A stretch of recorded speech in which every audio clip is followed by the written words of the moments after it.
പശു പെറ്റ വിവരം അറിയിച്ച് ആരാടി പ്രസന്ന ചേച്ചി കത്തെഴുതിയത്? ആരും കത്തെഴുതിയതൊന്നുമല്ല. ചേച്ചി കഴിഞ്ഞ പ്രാവശ്യം വന്നപ്പോഴാ അതിനെ ചവിട്ടിക്കാൻ കൊണ്ടുപോയത്. ആ മാസക്കണക്കനുസരിച്ച് വന്നതാ. എന്റെ ഈശ്വര, ഇങ്ങനെയുണ്ടോ മനുഷ്യര്? വന്ന് കയറിയപ്പോഴേ പശുവിനെ വിറ്റ് കിട്ടുന്ന കാശിന്റെ വീതം വെപ്പും കഴിഞ്ഞു. ചുറ്റമ്മ ഒരു കുറ്റി പുട്ടും കൂടി താ. 3 കുറ്റി പുട്ട് കഴിച്ചിട്ട് 3 മിനിറ്റ് പോലും ആയില്ല.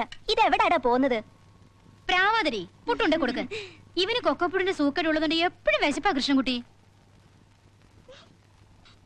അച്ഛന്റെ മോൻ തന്നെ. അളിയന്റെ അസുഖല്ലേ അവനും കിട്ടിയിരിക്കുന്നത്. നീ കുറച്ചുകൂടെ പുട്ടുകൊട്. മൊനിഞ്ഞു വന്നേ. ഇന്ന് എത്ര കുറ്റി പുട്ട് തിന്നു? 5. ഇനി എത്ര കുറ്റി കൂടെ തിന്നും? 5. കൃഷ്ണൻകുടി ചേട്ടാ, കൃഷ്ണൻകുടി ചേട്ടാ, കൃഷ്ണൻകുടി ചേട്ടോ. എന്താടാ? ചേട്ടൻ കർണന്റെ കിരീടം എടുത്തായിരുന്നോ? കിരീടമാ? ഞാൻ എന്തിനു കർണന്റെ കിരീടം എടുക്കുന്നത്? ഭാര്യ ചേച്ചി പറഞ്ഞല്ലോ ചേട്ടൻ കർണന്റെയും കൃഷ്ണന്റെയും കിരീടം എടുത്ത് ബാഗിൽ വെച്ചിട്ട് പൈസ തന്നാലേ തിരിച്ചെടുത്തുള്ളൂ. പൈസ തന്നാലേ? അവളുടെ അച്ഛനായിരിക്കും എടുത്തത്. അതിന് പരമു ചേട്ടൻ കഴിഞ്ഞ കളിക്ക് വന്നില്ലല്ലോ. എന്നാ അവളുടെ അമ്മയായിരിക്കും.